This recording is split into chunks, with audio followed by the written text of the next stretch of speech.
What's up, guys? Welcome back. Today we're taking a deep dive into one of the most popular Chinese takeout dishes on the planet. I'm going to show you guys how to make General Tso chicken at home. But before we do that, please take a quick second to subscribe to the channel. Make sure to hit that bell to enable notifications as well. All right, guys, meet me in the kitchen. Let's make it happen. First things first, we're going to get the party started by prepping these chicken thighs. As I'm sure you guys know, a lot of things are hard to find at the grocery store these days, and when you do find what you need, the prices are outrageous. But one thing that's been there for us in our time of need has been boneless, skinless chicken thighs. They're commonly available and the prices aren't too crazy, so that's a great choice for today's recipe. And it's super easy to prepare. All we got to do is break out a nice sharp knife and remove some of that excess fat. Now that step is optional, but I do recommend it. Once you have the chicken trimmed the way you like it, we're going to go ahead and now cut these into bite-sized pieces. Do your best to try to make sure all of them are about the same size. That way they cook at the same rate when we fry them up. This recipe comes together super quick. You can have this on the dinner table in about an hour or so, depending on how long you want to marinate the chicken.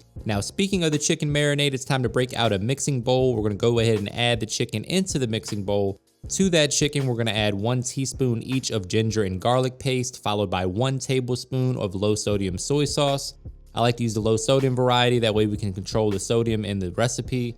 Next, we're going in with some rice wine vinegar. Quick reminder, guys, that all the specific measurements and ingredients are provided for you in the description box below, so don't forget to check that out. Of course, you want to season the chicken. I'm using my all-purpose seasoning, but use whatever seasoning you like. A little salt and pepper would work here, a little onion powder and garlic. We also added in some mirin, which is going to add a little bit of sweetness. That's a Japanese rice wine. Once you have all of your ingredients in the mixing bowl with the chicken, get in there with your hands and make sure all the chicken is evenly coated in that marinade and pop that in the refrigerator for at least 30 minutes. Now, in a separate mixing bowl, we're going to add 1/2 cup of all-purpose flour and 1/2 cup of cornstarch. We're going to season that to taste with a little salt, pepper, garlic, and onion powder. Feel free to use whatever seasoning you enjoy. Break out the fork and mix to combine. You want to make sure that that seasoning is evenly distributed. Quick reminder, guys, that all the specific measurements and ingredients for this recipe can be found in the description box below, so don't forget to check that out. All right, now that we got all of our prep work out of the way, it's time to make what's called a slurry. So in a smaller mixing bowl, we're going to add 1 tablespoon of cornstarch, and to that, we're going to add 1.5 tablespoons of cold water. This is going to help thicken up our sauce later. So just break out the whisk and mix to combine. Once you got it nice and mixed, we're going to set that aside until we need it later for our sauce. Meanwhile, you want to heat your oil to 350 degrees. Now, while we wait for that oil to come up to 350, we're going to go ahead and bread our chicken. Just get in there with your hands. Make sure the chicken is evenly coated in that cornstarch and flour mixture. This is going to be super flavorful, extra crispy because of that cornstarch. We marinated the chicken for at least 30 minutes. We seasoned our flour. There's no way this isn't going to be delicious, guys. Now, I like to let mine hang out on a plate for about 10 minutes while that oil comes up to temperature. That ensures that the chicken has a nice crunchy exterior when we go to fry it. This chicken fries up super quick, guys, about 3 to 5 minutes depending on how large your chicken chunks are. We're using the cast iron skillet today to do a shallow fry on the chicken.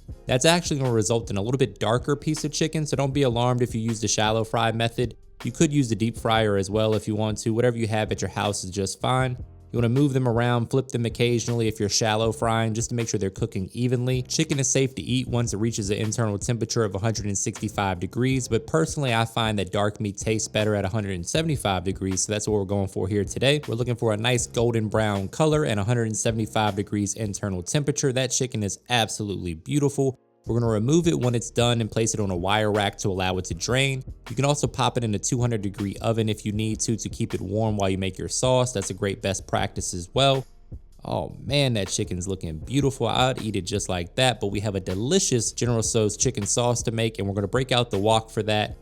We're going to add 1 tablespoon of vegetable or avocado oil, followed by a nice tablespoon or 2 of minced garlic. We're working over medium heat here. Break out your rubber spatula and move that around a little bit. You want to infuse that garlic flavor right into that oil, which is going to be the foundation of flavor for this sauce. I love a good garlic flavor. We're also going to add some ginger to the party, so about a teaspoon or 2 of ginger paste. We're going to add some red chilies as well. These are called Arbol Chilis. You can find them at most grocery stores, and these are going to add a little bit of spice to the party to offset some of the sweetness that we're using. You want to move those chilies around, let them toast and release some of their flavor and spice. We're also going to add a little bit of red pepper flakes, because why the hell not? Next, we're going in with 5 tablespoons of white sugar. You can adjust this based on your preference of your sweet and spicy ratio. Get in there with your spatula and move all that around until that sugar dissolves into the rest of the liquid in there. We got the heat from the chilies and the red pepper flakes. We got some garlic. We got the sugar. Now we're going in with some soy sauce, about 3 tablespoons of that.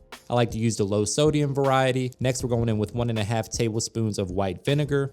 or rice wine vinegar, followed by some chicken stock. We're still working over medium heat here, using that spatula to mix to combine, getting everything off the bottom and the sides. I'm also gonna go in with 1 tablespoon of honey. We're gonna bring this up to a boil and allow it to boil for about a minute or so. Bringing this to a boil is gonna accomplish a couple things. It's gonna help to reduce the liquid in the sauce, which is gonna help thicken it up. It's also gonna bring those flavors to life a little bit more. Now, once the mixture is boiled for a minute or two, we're gonna go ahead and add in that slurry that we made earlier. This is gonna finish up the thickening process and give you a more traditional look on your General Tso's chicken sauce. Now, once you notice that the sauce is thickened up, we're gonna immediately remove it from the heat. Get in there with a whisk and mix to combine. Make sure there's no lumps in there. We want this sauce nice and smooth. As you can see, this is thickened up beautifully.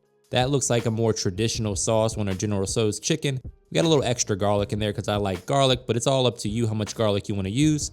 We're gonna remove that chicken from the oven that was keeping it warm at 200 degrees and toss it in that delicious sauce. And it's about time to plate this up and get ourselves a trademark money shot. You guys have got to give this recipe a try. It comes together super quick and easy. Very delicious, big on flavor, and you know exactly what's going into your recipe because you're making it at home. Now brace yourself for that trademark money shot. Say it with me, guys. Looking good. Going down with some fresh chopped green onion for a pop of color. And now, my friends, all I need is a fork. Actually, going to break out the chopsticks for this. I can't wait to get in there for a taste test. Let me know what you think in the comments. Let me know what other recipes you want to see. Any other takeout recipes, drop them in the comments and I'll add them to the list. Going in for the taste test. Let's see what we got. Oh man, that looks good. You guys know this one was money. Give it a try. Make sure you give your boy a thumbs up, hit that subscribe button and the bell to enable notifications. And as always, thank you for your support.